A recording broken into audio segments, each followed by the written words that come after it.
Greetings viewers, Eric the Car Guy here. In today's episode, I'd like to talk a little bit about how to safely lift and support your vehicle when you're doing mechanical work. In my hand here, what I have is what's referred to as a scissor jack, and it's what you'll normally find inside the trunk of your vehicle, and it's really just there in case of emergencies. You get a flat tire on your vehicle, you need to change that flat. This is what's going to help you get that job done.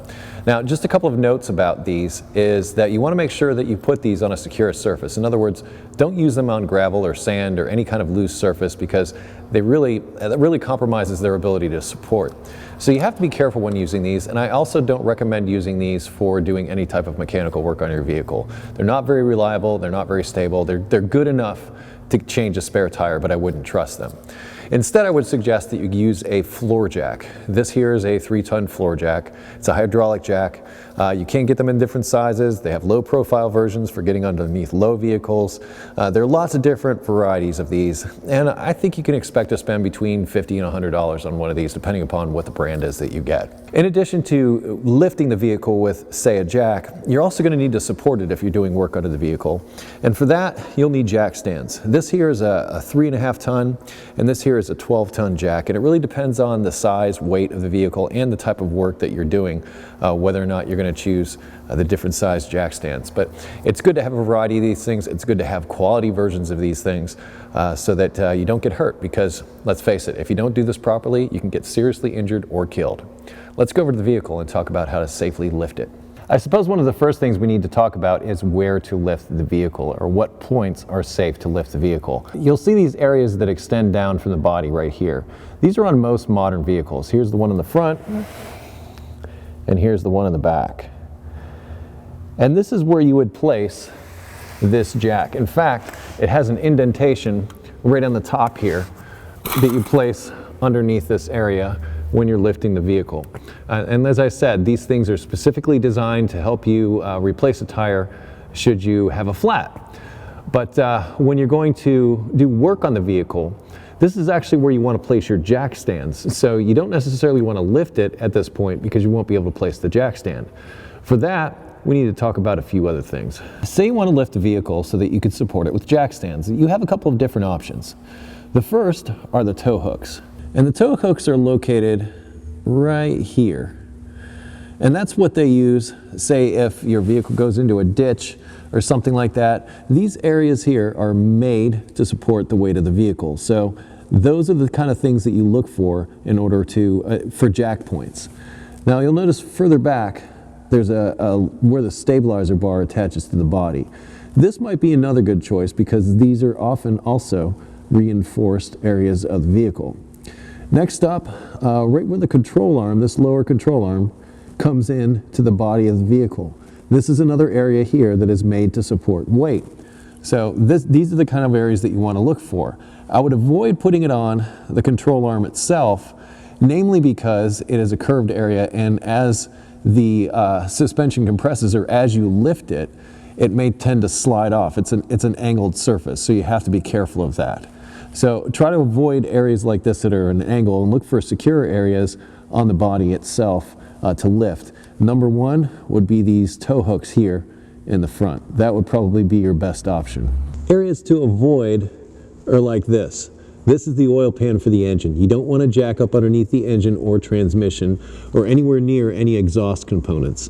Any of that will spell trouble, and you could cause damage to the engine, particularly an oil pan if it's metal, unlike the aluminum one that we have here. So definitely avoid jacking on the engine or anything like that, any mechanical components. Another nice option are these body mounts like this, because those also bolt to structural components of the vehicle. The thing you want to avoid on modern vehicles is the body is actually part of its structure. So if you don't place your jack in the correct location, you could actually cause more problems. Right, we're going to lift this vehicle, and I'm going to use the lift point that I talked about right underneath the stabilizer bar. Now we've got it lifted up, let's place the jack stand. Once you have the vehicle lifted, do not get underneath it. Instead, place the jack stand in that pinch weld where I showed you earlier. And now you can slowly lower the vehicle down onto the jack stand.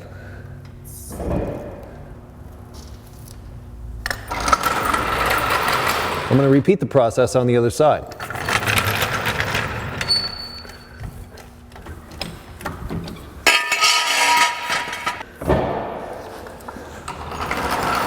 Now that we've got the front of the vehicle safely lifted and supported, we can do any work underneath the front of the vehicle that we need to do. But say for instance we want to do the same thing in the back. There are different lift points in different places that you want to place your jack in the rear of the vehicle than you do at the front. Let's go back there and take a look. Okay, now under the rear of the vehicle, things are a bit different. One of the first places you may notice is this raised area here in the back. If you have one of these on your vehicle, this is a good lift point here. In fact, that's kind of what it's designed for. You can lift both rear wheels at the same time. With the engine in the front, there's a lot less weight in the back than there is in the front, so it's a lot less of an issue back here than it is up there. So that's one place. That we have tow hooks here in the rear, in the same place, so that is another good lift point.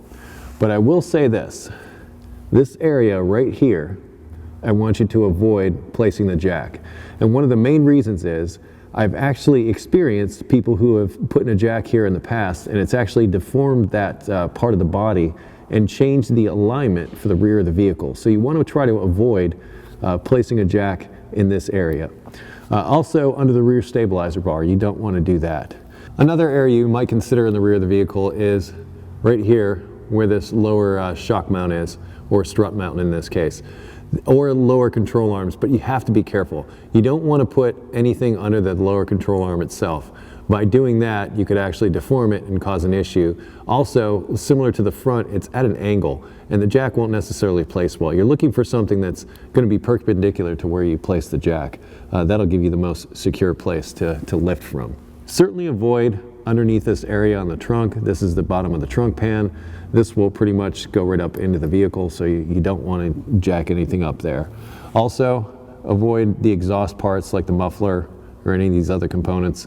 Any fuel lines, brake lines, avoid any place that has those things there, and just try to stick to hard mounted places on the body.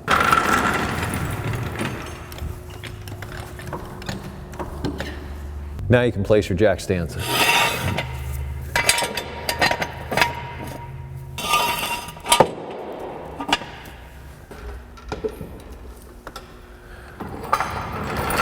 Now that you have all four wheels up off the ground, you want to ensure that it's safe to get up underneath it to work. One of the ways to do that is just give it a quick shake. I mean, you don't have to do this hard, but just move it around and see how stable it is. For me, that's very stable. I'd feel comfortable crawling up underneath this and starting my work. All right, that covers the basics of what you'd find on most vehicles. But there are a couple of different scenarios you might run into, such as a vehicle with a full frame. Now, with a larger vehicle like this, you would handle things a little bit differently. This vehicle has what is referred to as a full frame. In other words, it has a support that runs the entire length of the vehicle. And because of that, you have a lot more options when it comes to placing your jack. Now, of course, you want to avoid areas like this. This is the fuel tank here. You will damage that. Also, areas like this, that's the transfer case. But this support that runs across the middle here, that is an option. There's another support in the front here. That is also an option. As I said, you have a lot more options. I would avoid placing my jack stand where it protrudes down here. That may be an issue. I would actually go just in front of it right here. But the point is to put the jack stands as far apart as possible or as close to the edge as possible to give you the most stability. You don't want to place them both in the middle of the frame because that will be unstable. Now this may be somewhat controversial to some, but I oftentimes, when lifting the rear of a vehicle like this, place my jack right under the center of the differential. I find that I can lift both wheels at the same time without issue. Now, things to avoid are differentials that are made from aluminum or softer metals. Those can be damaged by the weight of the vehicle on the jack. So try to avoid it with those, but personally, I like to put the jack under the rear differential, that way I can lift both rear wheels. Now we're under the front of this vehicle. One thing you'll note is that it has these tow hooks similar to what the other vehicle had, and those areas can be suitable for lifting. Although in this case, it's looking maybe a little thin up in this area. This might be a questionable place. With control arms, because they're angled, they can actually slip off of the jack sometimes. So you need to be careful of that. You need to be mindful of it. Now, a better place to place the jack would be where the lower control arm terminates or connects to the frame up on the inside, as opposed to putting it on the control arm itself. It would be much safer to put it there. One last thing worth mentioning is make sure that the vehicle is level when you're doing your lifting and supporting.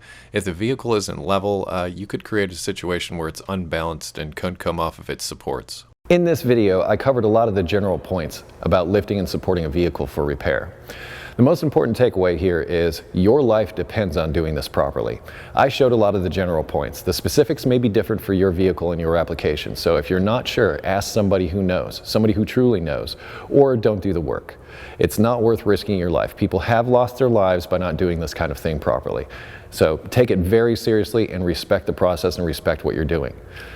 That being said, if you have automotive questions outside of what was covered in this video, I ask that you head over to EricTheCarGuy.com. There's a welcome video there to tell you about all of our features to help you with those issues, should you have them. If you wish to connect with me socially, I can be found on Google+, Facebook, Twitter, and now Instagram. And I close each of my videos with be safe, have fun, and stay dirty. I'll see you next time.